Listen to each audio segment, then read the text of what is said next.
Pagkatapos po nito, Your Honor, ay iipunin namin sa isang USB. In fact, nag-umpisa na kami mula nung natanggap namin ang imbitasyon ninyo. Pero marami po talaga ang iba't ibang sources. Itinago rin po kasi nila yung kanilang telepono. Dahil alam niyo po, Sino po ang nagtago? nung una po kasi, nung lumabas si Sergeant Gutesa, lahat sila ay pinatawag, no? Siguro sila ang magkwento mamaya. Pinatawag sila at right there and then, kinuha po yung kanilang telepono. Hindi, gusto ko sila nang magkwento. Sila Sino po, ang pwedeng magkwento doon sa bahagi na yon na sinasabi ni Attorney Baligod? Yung tungkol sa telepono, sino yung kumuha ng telepono? Your Honor, magandang Pangalan umaga. po, pangalan. Ako pala si Bini is Buluntati. Your Honor, kasi nung pumutok yung flood control po, 2024, nakapagsalita na po dito si Master Sergeant Orly Gutisa. Ngayon, maraming nagliligaw sa amin. Ano po? Ano po? Nililigawan po kami na hindi na po kami magsalita para manahimik na lang po. Una dyan, napatawag kami sa Sino po Raffles. ang lumiligaw sa inyo? Si dating Chief of Staff, Nick Torre po. General Torre po. General Nick Torre. Yes po, Your Honor. Anong klaseng panliligaw naman ang ginawa sa iyo? Siyempre yung nanliligaw, kumbaga sa babaeng nililigawan, kung ano-ano ang ino-offer, kung minsan may bulaklak, may tsokolate, pinakikita ang kagandahang loob, lalaki, para lang maibig mo. Anong klaseng panliligaw ang ginawa niya? Una, Your Honor, kinausap kami na pirma ng affidavit na walang bisa namin yung mga sinasabi ni Orly Gutisa po. Ibig sabihin, pinagagawa kayo ng affidavit na huwag ninyong patotohanan Opo, Your Honor. yung mga pinagsasabi Opo, Your na Honor. nauna ni Sergeant Gutesa. Opo, Your Honor. Pumayag ba kayo? Katunayan nga, Your Honor, matagal kami nagdebating dalawa eh. Simula alas 4 hanggang alas 7. Kaso lang yung apat na kasama ko, napilitan na silang pumirma, gawa nung naipit na po, baka kami ay mapahamak po sa kanila. Mapahamak pong sarili namin po. Sa makatwid, hindi siya nanliligaw, nananakot siya. Yung nanliligaw, malumanay, magandang approach. Pero natakot ang mga ibang kasama mo, nakapirma doon sa kanyang nakapirma, Your kagustuhan na huwag patotohanan yung sinasabing nauna ni Sergeant Gutesa. Yes, Your Honor. Bali, 5 kami po yung pumirma. Ako yung pinakahuling pumirma. Pero ngayon, sinasabi mo na napapirma ka lang dahil napilitan ka lang. Yes, Your Honor. Pagkatapos noon, ano naman ang pabuya na binigay sa iyo kung meron? Binigyan kami ng 50,000, Your Honor, para sa disturbance namin. Your Pakiulit Honor. nga po, magkano po? 50,000, Your Honor. Yen, Pesos nyo. pesos. Opo. Sino nagbigay? Si Annalisa Gaspar po. Yung staff niya doon po. O ano naman ang, bakit nila kayo binigyan? Kayong lahat binigyan ng 50,000 pesos Yes, Your Honor. para manahimik Opo, Your at Honor. huwag patibayin o patibayan ang pinagsasabi ni Sergeant Gutesa. Opo, Your Honor. At saka sa mga sunod na araw, Your Honor, pinatawag naman po uli kami na yung lahat ng cellphone po namin ibibigay po sa kanila. Sa anong dahilan? Papalitan po ng mga bago po, iPhone po. Ano bang klase yung mga cellphone nyo? Nokia? iPhone 16. So papalitan nila ng mas maganda. Yes, Your Honor. Alam ninyong dahilan kung ba't nila gagawin yon? Kasi nandun yung mga picture namin, Your Honor, na nakasave sa cellphone po namin. At kailan pa naging Chief of Staff etong si General Nicolas Torre III? Kailan pa? Parang hindi ko alam na naging Chief of Staff pala si General Torre. Ano ba 'yan? Nag-meet kami ng personal niyan, tapos Chief of Staff na pala siya. ako po nung nakilala ko siya'y pulis. At siya po ay general noon. Tapos biglang general siya ng PNP tapos biglang naging chief of staff. 'Di ba AFP 'yun? So ito po yung isa sa mga flaws at mga hindi po magandang acting nitong 18 Marites, lalo na 'tong nag-aakusa na ito nga daw pong si General Torre ay binigyan daw sila ng 50,000, mga leading question yung mga tanong ni Marco Beta, yung mga insinuation question na merong interest o merong plano na magbigay ng mas kumbaga parang intriga para mas makapaglabas ng intriga yung kanyang tinatanong. At alam niyo yung mga leading question halatang-halata naman. Kasi unang-una si General Torre po hindi naman naging hindi naman naging chief of staff yan. Bakit hindi itinama ng mga senador doon? Bakit hinayaan nila na magpatuloy ang interview gayong ito pong kanilang kausap ay mali ang ibinibigay na impormasyon? Dahil si General Torre never naging chief of staff. Hindi po sundalo si General Torre. Tapos itong si General Torre po, hindi kailangan na makipag dito sa mga tao na ito kasi bakit makikipag coordinate o bakit makikipag-usap si General Torre diyan sa mga 18 Marites na yan, gayong nung lumabas naman etong 18 Marites hindi naman na PNP chief si General Torre. At ito'y wala namang walang pwesto pa. Napunta lang sa MMDA. Nito lang naman, bago lang naman sa MMDA si General Torre. Kaya bakit? Bakit si General Torre ang nababanggit dito? Ang isa sa mga tingin kong dahilan kaya po idinadawit si General Torre dito po nitong 18 Marites na ito. Dahil nga po hanggang ngayon hindi po sila nakakagante o nakakabawi kay General Torre etong mga DDS, ang mga DDS na nagpipinance dito sa 18 Marites, dahil hanggang ngayon nakakulong si Digong. Si General Torre ang dahilan ng pagkakakulong ni Digong doon sa ICC. Hindi naging matagumpay ang Senate hearing ni Amy Marcos at nakalaya pa din si General Torre na ang plano ay ang kanilang main goal ay makasuhan. O kinasuhan na nga, 'di ba? Alam ko kinasuhan na si General Torre, si noon ay DOJ Secretary Boying Remulla, si John Vic Remulla. Pati tetong si Chief PNP Chief Marbil. Alam ko yan ang mga inendorsong makasuhan dahil po sa pagkakahuli kay Digong nung umuwi ito galing ng Hong Kong. Kaya ito pong 18 Marites ay dinadawit si General Torre. Ito tingin ko kasi nga po sabi ni Mike Deperencia, etong 18 Marines ay tinutulungan. Maraming tumutulong. Kasama si Mike Deperencia, maraming tumutulong daw ng mga DDS. Ngayon, siguro kapag nag-chip in, let's say merong isang Duterte supporter, Duterte ally, nag-chip in para makumpleto ang 5 million kada isang sundalo o kada isang 18 Marites. Pag nag-chip in na ganyan,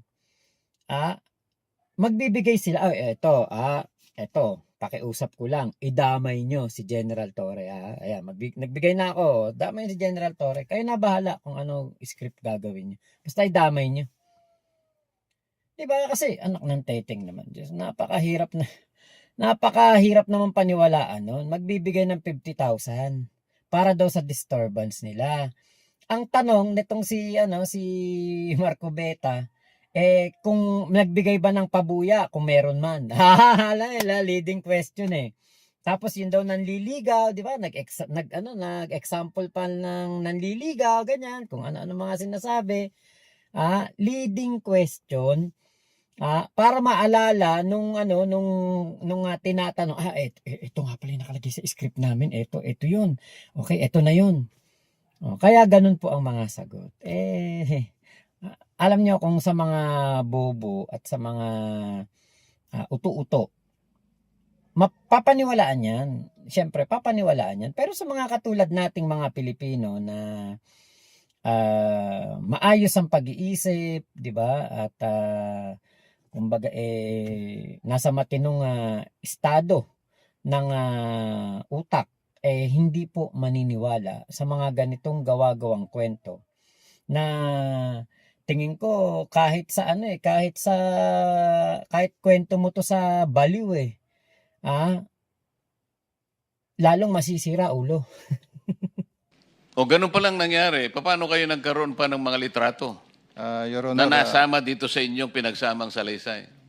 meron po kaming naka-save sa iCloud po namin. Nautakan mo rin siya, di ba?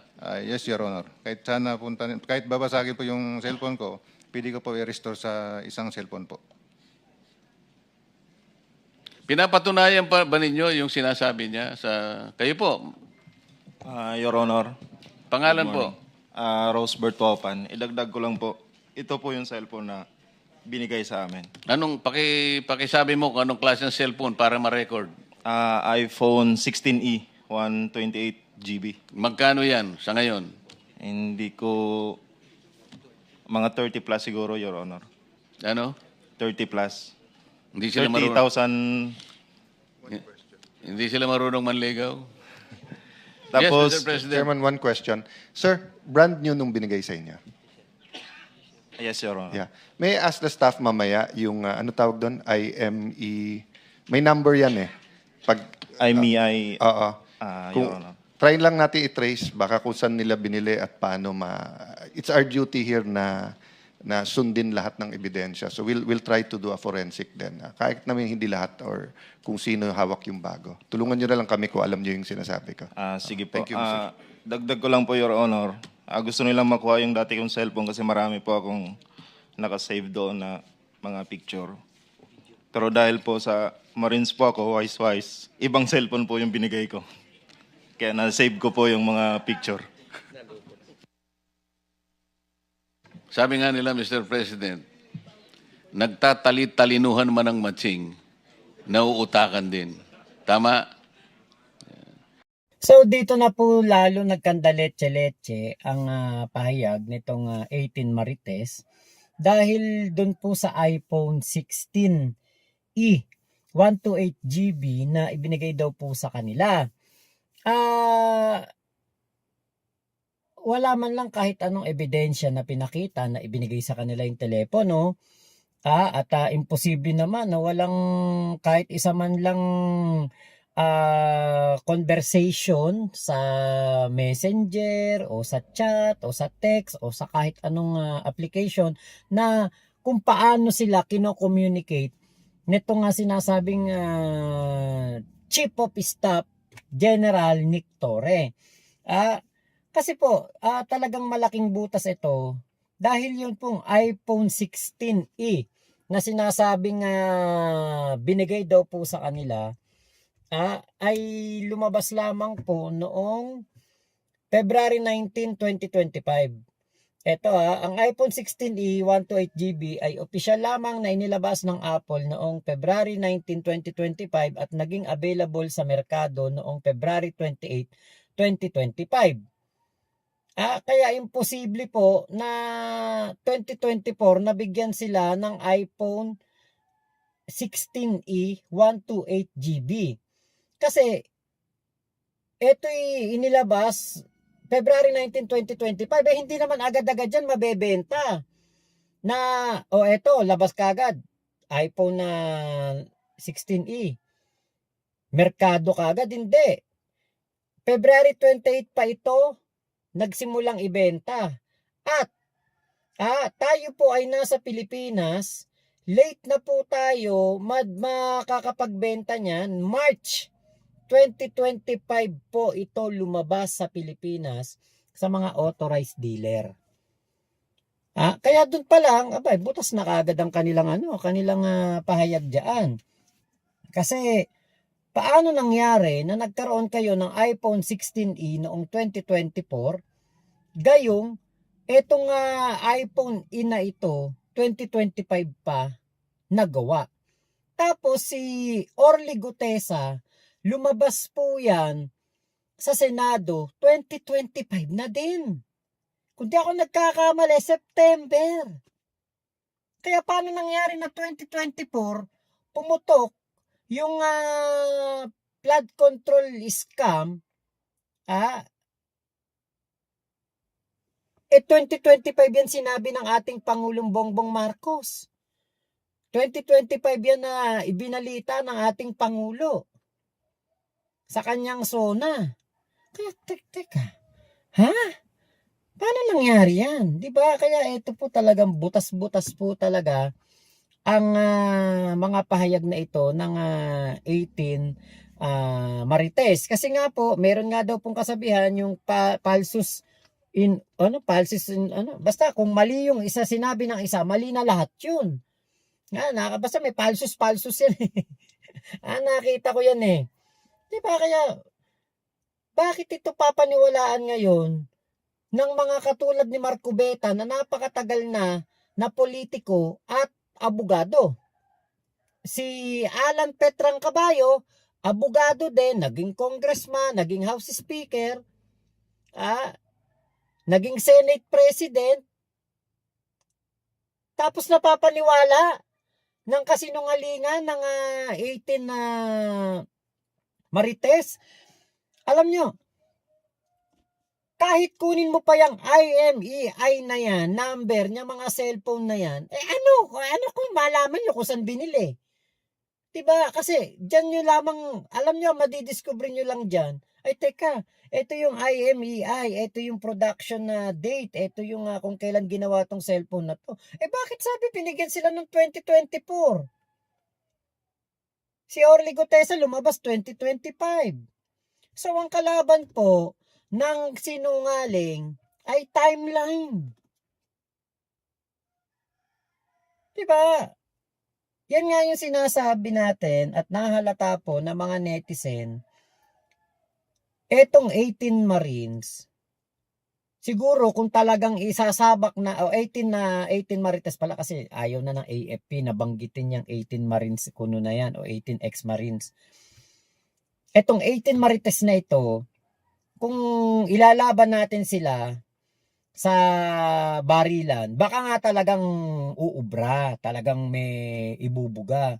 Pero kung ilalaban mo sila diyan sa interview o press con sa Senado, kasi hindi naman yun Blue Ribbon Committee hearing, wala namang bearing yun, hindi talaga sila uubra. Kailangan ng mahabang workshop. Siguro dapat inilabas nila ito, mga 6 na buwan man lang nilang ni workshop.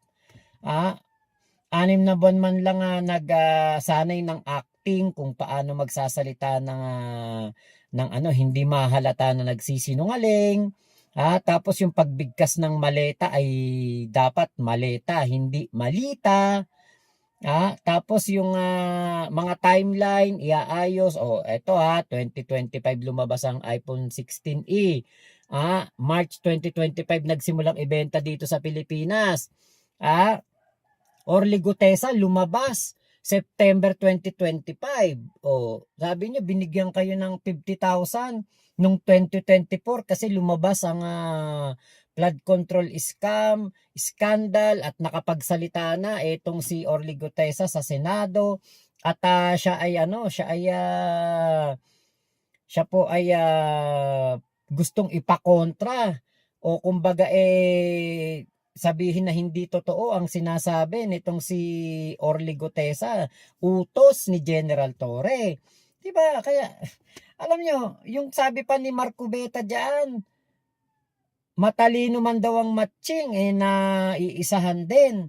Sa tingin nyo ba maiisahan nyo ang isang General Torre na nakapagpakulong kay Kibulok saka kay Digong? Maiisahan lang?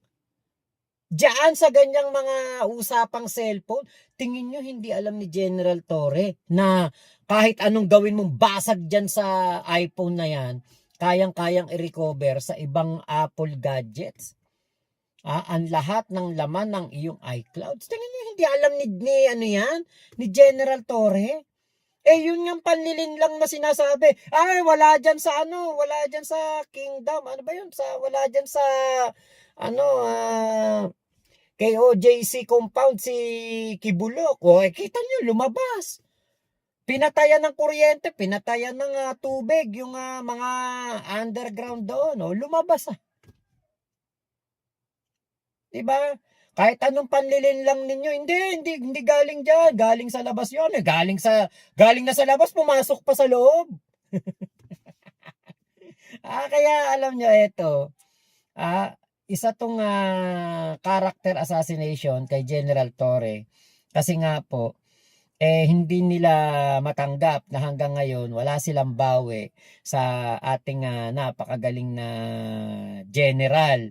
Na hanggang ngayon pinagkakatiwalaan pa din ng ating Pangulong Bongbong Marcos dahil po sa angking galing nito talino. Kaya yung mga sinasabi ng 18 na marites na yan patungkol kay General Torre, lahat po yan walang kwenta. Lahat yan gawa-gawa lamang at imbento para sirain si General Torre. Better luck next time. Nice try. Palakpakan natin. Nice try. Kaya lang, hindi nyo masisira si General Torre sa ganyan. Hindi nyo mautakan yan. Sa talino niyan.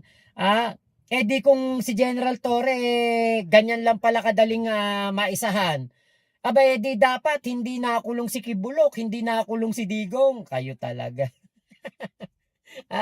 Kayo talaga kami palolokohin nyo. Ano kala nyo? Bobo kaming katulad nyo. So yun lamang po. Maraming salamat sa pagsama nyo dito sa aking vlog na ito. Ingat po kayo. Nasaan mang panig kayo ng mundo, Momo, Chup Chup. Love you, love you. God bless us all, Pilipinas. God first. Salamat po.